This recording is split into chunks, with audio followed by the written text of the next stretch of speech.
This video will walk you through the attack surface dashboard. To access the attack surface metrics, click Inventory and Attack Surface from the dashboard. The Inventory section of the dashboard features all metrics related to assets belonging to or potentially belonging to your organization. Asset Trends metrics tell you the number of assets of your organization and the count of potential assets per type.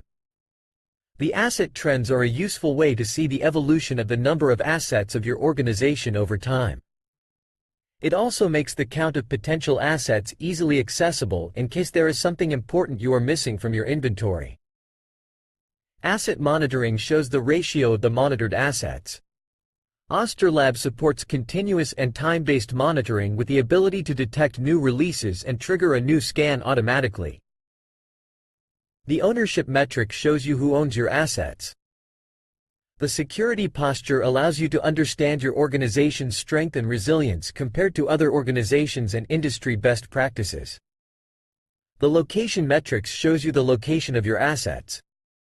Most common Whois shows you common Whois information like cloud provider, web hoster, etc.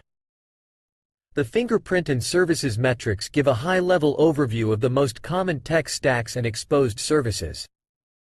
This is great for prioritizing hardening efforts or focusing a manual review on the most impactful stacks and services. IP geolocation or world map view shows you where your data is going and what is its exact geographical location. These metrics are critical for several compliance requirements.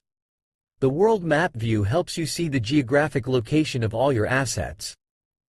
You can view the individual asset location from the inventory menu. This guide covered a walk through the attack surface dashboard.